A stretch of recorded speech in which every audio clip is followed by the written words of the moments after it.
शौनक जी ने कहा, हे सूत जी, आपको परमार्थ तत्व का संपूर्ण ज्ञान है। आपकी कृपा से आपकी बताई हुई दिव्य कथा से आज हमने ये जान लिया कि इस भूतल पर कल्याण के लिए इस कथा से उत्तम दूसरा कोई साधन नहीं है।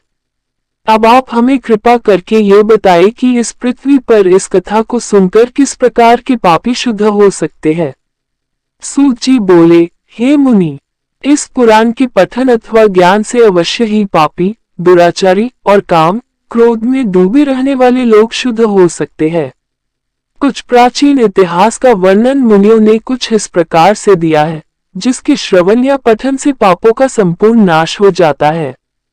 प्राचीन काल की बात है। एक नगर में एक ब्राह्मण रहता था, जिसका नाम देवराज था। वह ज्ञान के विषय में बहुत ही दुर्बल, दरिद्र और वैदिक धर्म से विमुख था।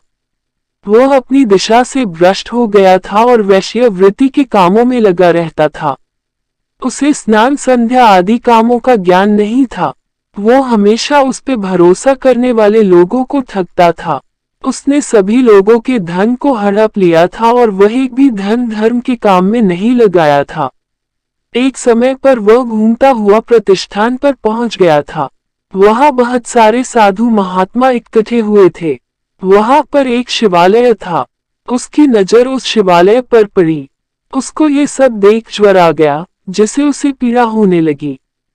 इस शिवालय पे एक ब्राह्मण शिव पुराण कथा कह रहा था। तब वो ज्वर में पड़ा हुआ ब्राह्मण भी उसे निरंतर सुन रहा था। एक महीने के बाद वह ज्वर से अत्यंत पीड़ित होने लगा और फिर चल बसा। यमराज के दूत आकर उसे बलपूर्वक पाशों से बांध कर ले गए। तभी वहां पर भगवान शिव के पार्षद गण शिवलोक से आ पहुंचे। उनके स्वरूप का वर्णन इस प्रकार है। वह उज्ज्वल दिख रहे थे। उनके हाथों में त्रिशूल थे। उनके अंग भस्म से उद्घसित थे। उनके गले में रुद्राक्ष की मालाएं थी। वो लोग अत्यंत क्रोध के साथ यमपुरी में गए और यमराज के दूतों को खूब मारा और धमकाया और उस देवराज को उनके चंगुल से छुड़वाकर अपने अद्भुत विमान में बिठाकर कैलाश पर जाने लगे। यमपुरी में तब बहुत कोलाहल मच गया था, जिसे सुनकर धर्मराज अपने भवन से बाहर निकले।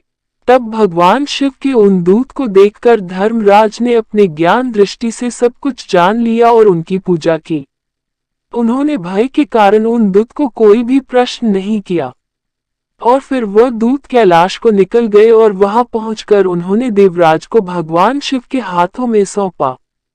इस प्रकार शिव पुराण केवल श्रवण मात्र से देवराज को शिवलोक प्राप्त हुआ।